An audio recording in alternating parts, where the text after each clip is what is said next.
Even before the World Cup got underway, soccer's governing body, known as FIFA, signaled that protest wasn't really welcome. Teams, for instance, were not allowed to wear rainbow armbands to protest the host country's treatment of the LGBTQ community. But resistance to such social justice actions goes further than FIFA. From the Olympics to the NFL and beyond, protest and sport have a rocky relationship. With us now for more, in Nottingham, United Kingdom, Gabriel Notfail, postdoctoral scholar of masculinity studies at the University of Calgary's Workland School of Education.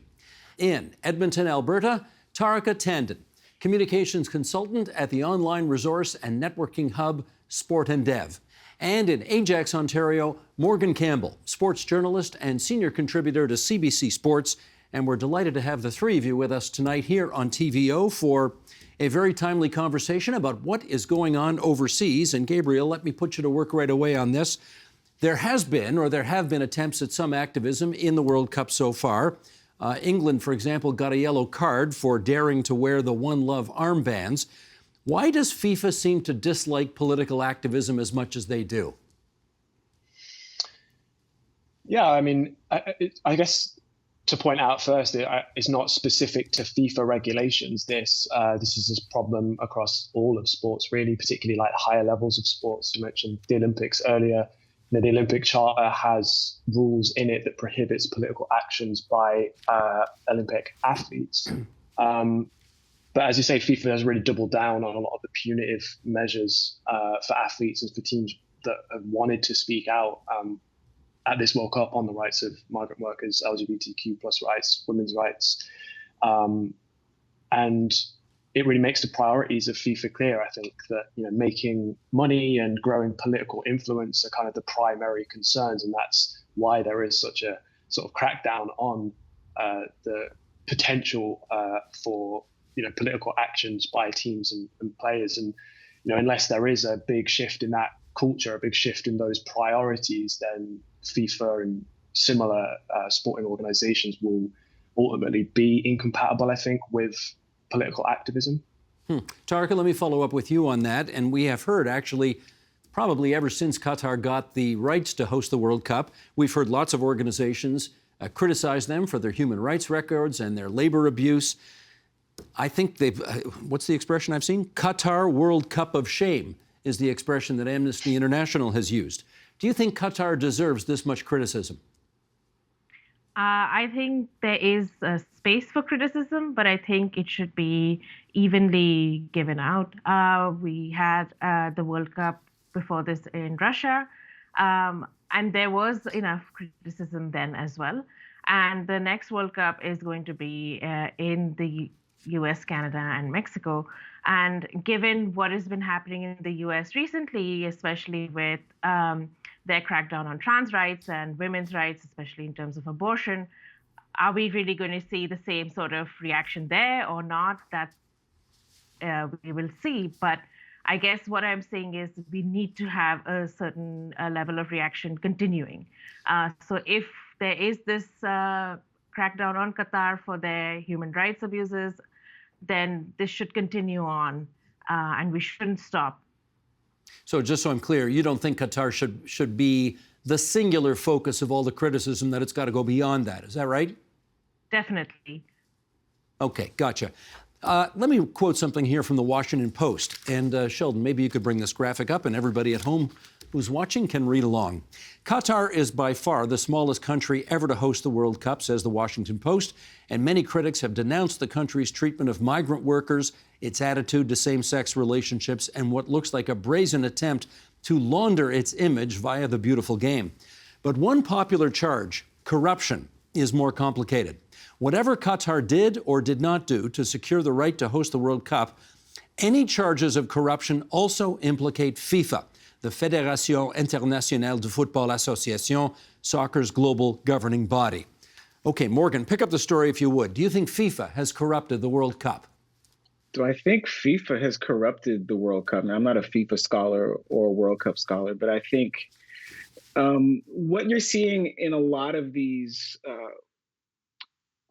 global sports events that are very expensive to stage is these events wind up in the countries that are willing to blow billions and billions of dollars to host them, which is how, the Winter Olympics wind up in China, where there was not enough natural snow and they had to use like a year's worth of water to make all this fake snow to put on ski slopes. And here we have Qatar that somehow has got this World Cup, even though there are only 300,000 like permanent residents in the country. Everyone else is in and out of the country. And because you've had to move this World Cup from the summertime to the late fall, early winter, because it is too hot to play soccer in the summertime in Qatar. And so it does make you wonder what rules people were playing by to get this tournament in this country in this year at this time of year.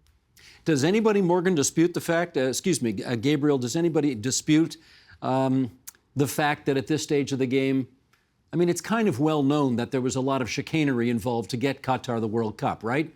That's beyond dispute at this point, isn't it? Seemingly, yeah. There's been plenty written about it, and documentaries on Netflix that also cover the topic. So it does seem that way, yeah. Is anybody perturbed about this? About the corruption? Yeah. I'm sure, people are very perturbed that it can lead to, hosting rights being given to countries that do have such poor human rights kind of records. So definitely people are perturbed about it. But I do think, similar to what Tariq said, that it is bigger than Qatar's human rights record. Sport itself, particularly when we look at men's soccer, when we're looking at FIFA, has a poor record itself around issues of LGBTQ plus inclusion and women's rights. So it's important that the criticisms of Qatar aren't just limited to this year's host nation or this year's World Cup, but used as a springboard, I think, to recognise the kind of prejudices and discriminations that also exist in the sport itself.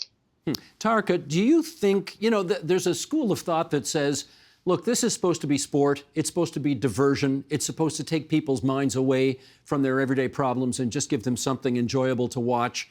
And people who want to constantly bring sort of political concerns to the table, they're not really welcome to do so. How prevalent do you think that view is? I think it's about split with what people believe, if there should be a sort of mix between sport and politics. But I think it's a false sort of view to have. Athletes are not just athletes; they're full humans. They have many dimensions, and they do have opinions and thoughts about these issues as people existing in this world.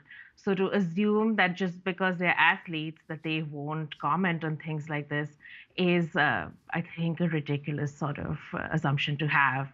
I think this bifurcation is quite false. It's been imposed from on top, but I think a lot of athletes are beginning to push back against it.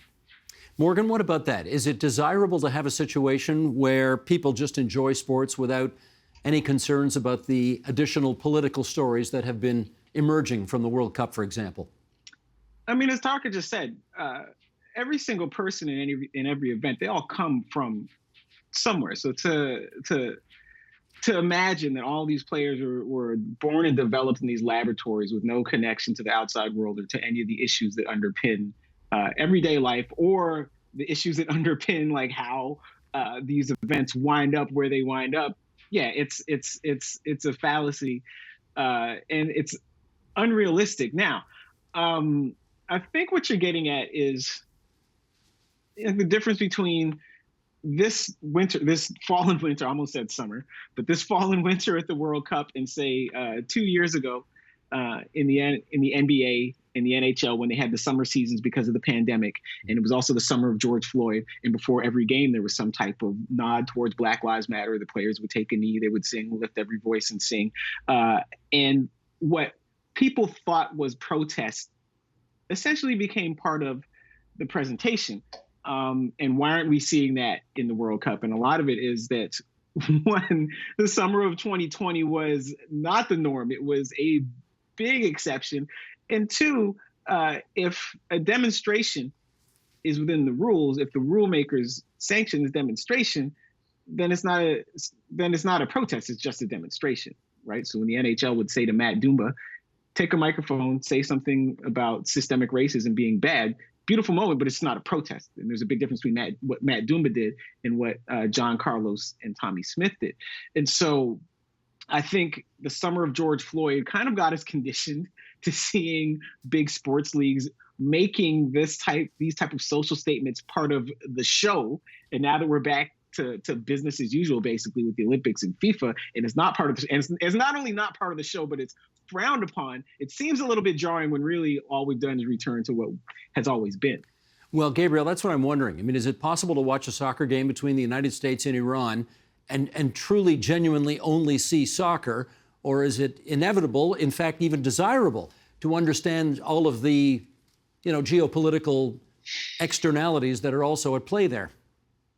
Yeah, absolutely. I mean, sport in general always reflects the cultural conversations of the time and the place, and the political conversations of the time and the place. And that doesn't, for me, detract from the importance of sport or the enjoyment of sport or what sport means. If anything, it adds to its significance and adds to its, its intrigue, right? So accepting that it's political shouldn't take away from the sport itself or the enjoyment of sport. It just does mean that we can't shy away from those political questions in sports. Well, Tarka, let me follow up with you on that. There are myriad issues around the world today to care about. I mean, there are National Hockey League players who are from Russia originally who have all at some point had to deal, no doubt, in post-game interviews about, what do you think of the war in Ukraine? When Iran participates in international matches, they have to answer for what's going on there right now, and on and on and on. How do we determine what social justice issues are appropriate to really put to athletes during the course of competition and which are not? I mean, I don't know if it's up to us, really. Again, as athletes are full people, there are things that are going to matter to them a bit more than they will matter to us. We all have our own, preferences, I guess, in terms of what social justice issues matter. So I don't know if it's really up to us to decide that agenda. And yeah, a lot of athletes are bringing the agenda to the table themselves. They're the ones who are talking about it. They're the ones who are, especially in the age of social media, they have this direct connection with the audience. So they are directly telling their fans what they think about certain issues. So I think it's a matter of kind of figuring out what is personal to them and then perhaps discussing that more with them. No, I take your point, but Morgan, sometimes the players themselves, the athletes themselves, want to bring the issues forward. Other times they are on the receiving end of questions from media. For example, there was a lot of speculation the other day when Iran played in the World Cup. Were the athletes really singing the national anthem, or were they just mouthing the words as a means of protest against what's going on there in Iran? I guess the question is, how much do the players, do the athletes, how accountable do they need to be for what's going on in their own home countries? I'm not sure how to answer that question. Yeah. Would you ask Shai Gilgeous-Alexander about how he would have ended the Freedom Convoy in Ottawa because he's from Canada? Hey, Lube Next Dort, what's your take on the Greenbelt in Ontario? How responsible should you be, right? Corey Joseph for Rod Phillips being on vacation when he should have been with his constituents. The connection can be tenuous unless you already know that person is involved in it. Well, all right, let's make it a little more direct. Is it fair ball to ask Alex Ovechkin of the Washington Capitals why he's got a picture of Vladimir Putin on his Instagram account, and therefore because he has a picture of Vladimir Putin on his Instagram account, which is very different from saying from asking how a third-string defender on Iran's World Cup team, how responsible should that person be for the government cracking down on protesters? right? Those are two very different things. If I have, and a lot of Russian athletes have these pictures with Putin in the same way that Tom Brady had the MAGA hat in his locker. And if you were doing that, especially in view of journalists, yes, then it's fair game, which is very different from fishing, right? Because what you're describing is sort of a fishing expedition, and you throw the line out there like bait and see who bites it, which is very different. But if a person has put themselves out there and said, yeah, I'm going to pose with Vladimir Putin, I'm going to break bread with Vladimir Putin, I'm going to break bread, thumbs up with Donald Trump, that's something different. Of course, that's fair game.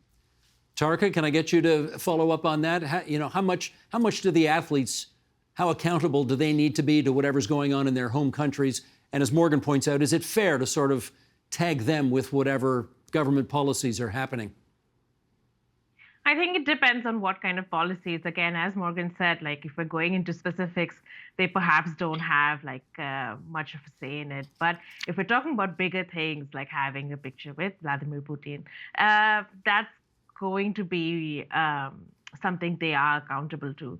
Again, we all take actions as humans. We all have our opinions, and we are also accountable to it. I mean, in my own workplace, if I show up with like, Nazi paraphernalia, I will be questioned about it. So I think that's fair game even for them. They are workers, even if they're athletes, and they are responsible and accountable to, I guess, a bunch of stakeholders, but they still are. Gotcha. Gabriel, you have written about the relationship between men's sports and homophobia, and I just want to quote an excerpt here from an article you co-wrote for The Conversation titled World Cup 2022, Men's Soccer Must Stop Silencing Activism and Allyship. Here comes the quote. Those players who are open about their sexuality are rightly praised for the courage.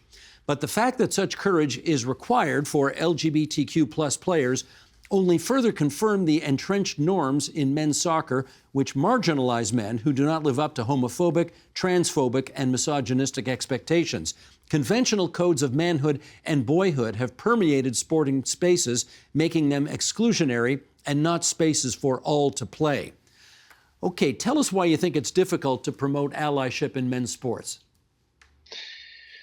Well, I mean, there's clearly something unique about the culture in men's sport that does often make the players and the teams and the organizations noticeably silent on issues of social justice, particularly LGBTQ plus rights and women's rights. And, if we take soccer as the example, like globally, there's such a lack of open and visible LGBTQ plus players in the men's professional game. So it shows that men's soccer is not typically a safe space for LGBTQ plus people, and it excludes them, or those that are participating don't feel able or willing to be open about their sexual or gender identities. And, historically, men's sport has been a highly masculinized space that has often been quite fraught with homophobia, transphobia, misogyny. And although in contemporary context that's been challenged to a certain extent, we still see, for example, through the lack of openly LGBTQ plus players, that it's clearly still an issue, right? And it's not just homophobia, but also sexism and misogyny is also wrapped up in the sport still. Researchers in the UK found that domestic abuse rates rise nearly 50% when the England's men's soccer team, football team, are playing World Cup or European Championship matches. So evidently, men's soccer is intertwined with and in many ways complicit in these practices of homophobia, transphobia, and misogyny. And so that being the case, it's sort of unsurprising, although still very disappointing, that men's soccer has failed to act on issues of LGBTQ rights and women's rights violations at this year's World Cup, when this is an issue, an ongoing issue within men's sport itself, and men's soccer is a kind of prime example of that. Morgan, do you think fans would just prefer politics-free games? Not have to think or worry about any of this? No, because political storylines get built into the stories we tell about sports all the time. Like here in Canada, 50 years ago, they had the Summit Series.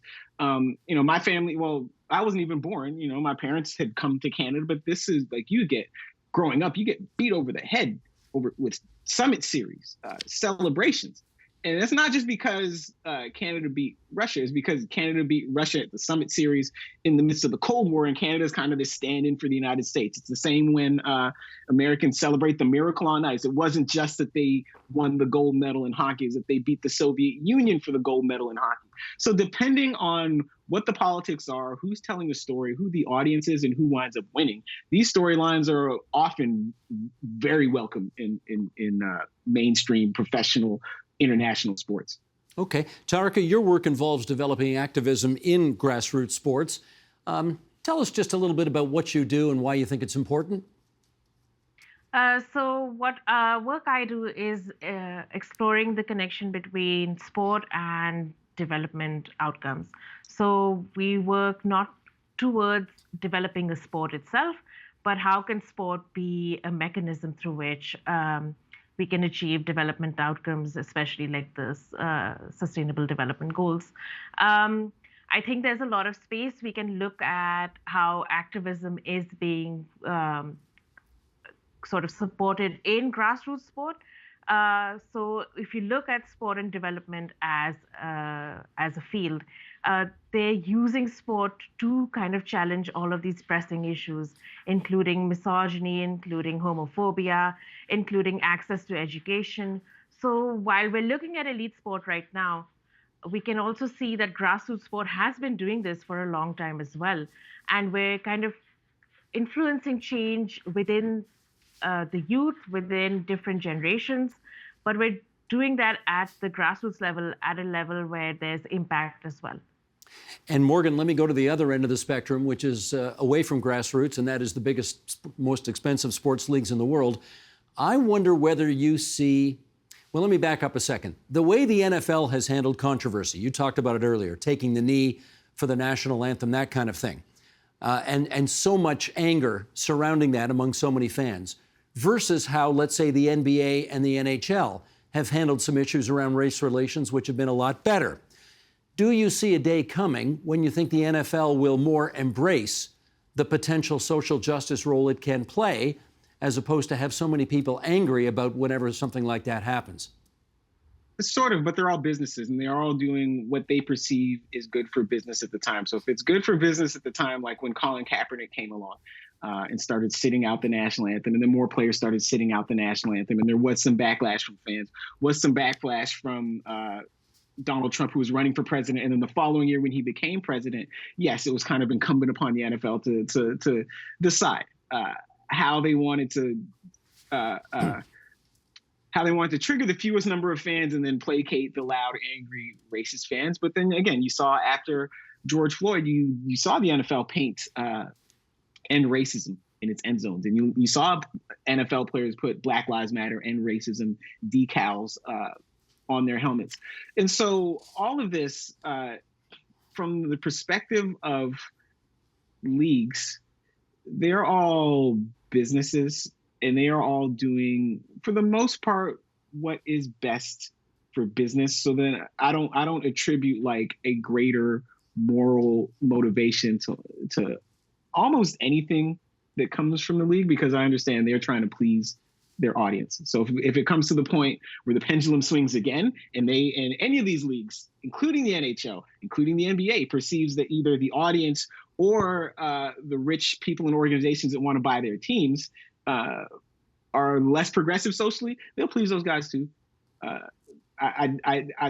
None of these organizations are necessarily in this to help the little guy and the little girl come up in the world. They're not. They're there to make money.